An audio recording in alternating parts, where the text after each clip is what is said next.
of precisely how the defendant failed to exercise reasonable care. So the question that is asked and answered in this case, John, is lacking direct evidence, can we prove negligence by, not direct, but by, don't say indirect. What's the opposite of direct evidence? Starts with a C. Circumstantial? Circumstantial. Can we prove negligence circumstantially? So, let me make sure that you understand where this goes in the outline. This case does not give us an element of the tort of negligence.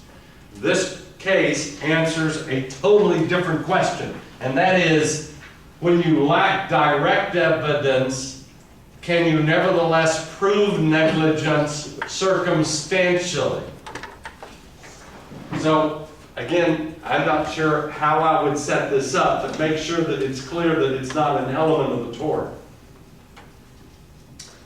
And is there some Latin expression, John, that we use to describe those cases where we're trying to prove negligence by using circumstantial evidence?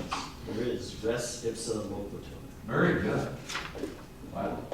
I mean, I haven't had Latin since ninth grade. I think you pretty much nailed it. Res ipsa loquitur, which means? I need to look it up. I didn't know. Oh, no, did you look it up? No, I was going to. I've got to be, if I can't tell you. I'm serious. Yeah, it means the thing speaks for itself. The thing speaks for itself. And what's obviously being argued there is that Coke bottles Shouldn't explode. typically don't explode unless the bottler screwed up. All right. So, how apparently, John, does a plaintiff, using this legal doctrine, how does a plaintiff establish negligence circumstantially? Two parts, 1 and 2. The defendant had exclusive control of the thing causing the injury. Okay, hang on, let's pause there. The defendant must have had exclusive control over The thing that caused the injury. the technical word, over the thing that produced the injury. Well, before we go on to the second one, I assume that basically shoots the plaintiff's argument out of the water, because when the bottle exploded, did the defendant bottling company have exclusive control over the bottle? I think they mean the process of creating the product, maybe? Okay. Yes. The court later says, what we mean is, did the defendant have exclusive control at the time of the alleged negligence? At the time of the negligent act. Which clearly would be yes, we think.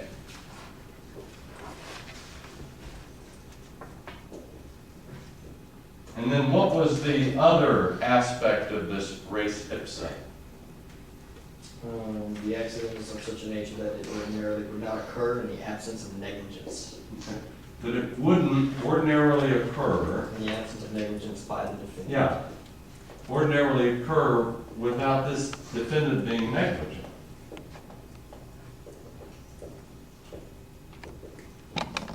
Well, how would you establish that, John?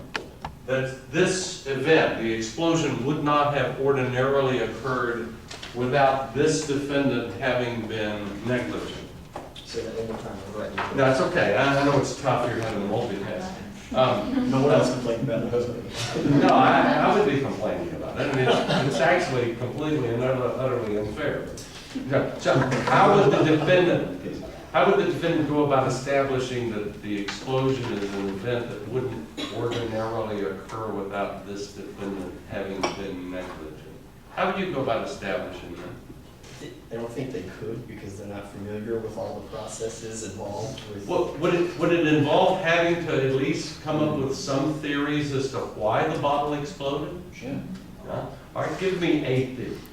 One of the theories they used was it was under too much pressure. Yeah, too much pressure.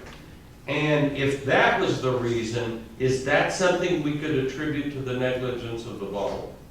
Okay?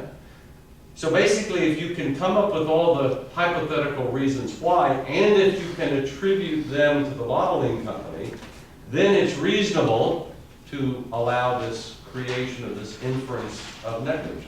What would be the other possible reason that the court talked about? Either it was overpressurized, we can attribute that to bottling. The glass was faulty. The glass, over time, they get washed and reused, might develop voids, cracks, and could we argue that that also would be something we could attribute to the fault of the defendant to not having a sufficiently robust inspection system of the bottles? So if you can get beyond all of those hurdles, what result? Does it A, John, guarantee that the plaintiff will win, or B, does it merely allow a jury, if it wishes, to find in favor of the plaintiff? Yeah, it's B. It's B. All right. Now, by the way, that's not why this case is. At the end of the day, John, we go through all these little legal niceties.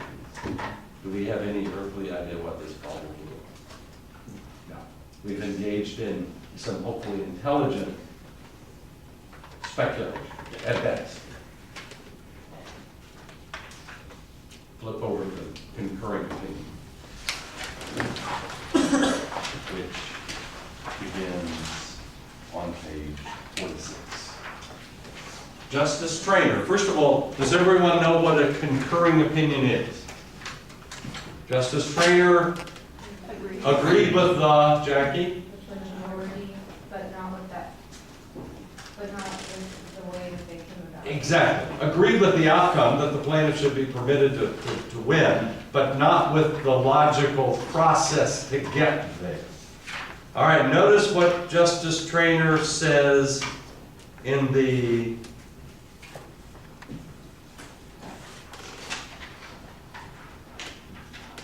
well, I'm not sure, I can't find it. What is Traynor saying, John? He thinks that the manufacturer should be absolutely liable, and he does this because he wants to discourage marketing products with defects. What does absolute liability sound like?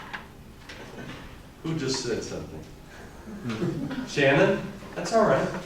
Sometimes I'm willing to have someone else chime in. What does absolute liability? John, I need help. Go ahead. What is that? I said strict liability. What is strict liability? Has that word come up before? Right? How many categories of torts did we have? Those that were intentional, forgetting for the moment gross negligence, which we basically was kind of a throwaway, the negligence, and the last category were torts, where we impose liability even if the defendant has no fault. What Traynor was saying, look, I mean, this sounds really elegant and sounds really precise, but frankly, as I said, at the end of the day, we have no clue how that bottle blew up. Maybe we ought to be intellectually honest and just say, if you make a product, and if that product turns out to be defective, the answer is you're liable, even though we cannot figure out precisely how you were negligent. So actually, he is advocating for the creation of a new tort. And by the way, what era are we talking about here today? 1940s. 1940s. Justice Traynor, in this opinion, created a new tort. It's called the tort of products liability. And it goes in our third box. Remember that fault continuum? We had intentional torts, negligence, and we had the strict liability torts. This is the big kahuna among strict liability. It was the tort of products liability. All right, and when we get to the Crossman case, we're going to talk about the elements of a products liability case. But before we do so, John, what I want to talk about is how Traynor justifies creating some strict liability theory. So by the way, I'm going to put Roman numeral 3, strict liability torts. We're not gonna number them because we're only gonna talk about one, and that is the tort of products liability. How does he justify imposing liability without fault on the manufacturer? What justifications does he offer? I wrote down because people can identify the shortcomings in the manufacturing process. Okay. Well, let me ask you a question. Let's assume that if we're not 1944 or 2012. Let's assume that what you're buying, John, you live in Topeka, Kansas, and you're buying a new wagon to be able to haul crops in to be sold in the little town near where you live. So where would you go buy a new wagon in 1871? General store or something? General store, maybe some sort of a woodsmith or something like that. And so when you go to pick up your wagon, do you have every capability of figuring out if it's reasonably well made? Is that a high-tech sort of product? Just inspect it. Yeah, it's pretty easy to inspect. On the other hand, if it's now 2012 and you're buying a new automobile, what is, at least for most people, how much ability do you have to perform an inspection of whether or not it's safe or anything? Pump the oil, flash the lights. Basically, yeah, kick the tires, that's gonna work. So really, what are you doing? You're relying upon the reputation of the brand. So 150 years ago, would it have made sense to impose strict liability on the manufacturer? No. But in 2012, for, we buy things, it's an article of faith that we assume that they're well made. That's one reason. Any other reasons that might justify imposing strict liability upon a manufacturer? They can distribute the cost among all purchasers by procuring liability insurance. Unfortunately, it kind of ran amok because there are some industries where we basically have run entire industries out of business because of the tort of products liability. How many football helmet manufacturers are there left? 2? How many private plane manufacturers? I think products liability basically ran most of them out of business. So it's had some obviously negative consequences, and it has. Because by the way, within 20 years of this decision, every state in America basically adopted this tort. Basically adopted this tort. Would we say that it's pro-plaintiff or pro-defendant/manufacturer? Pro-plaintiff. And it's regulated at the state level. Do you happen to remember, are you old enough to remember what we almost had in 1999? Yeah, very good, Josh. The federal level. Yeah, the then Republican Congress passed a federal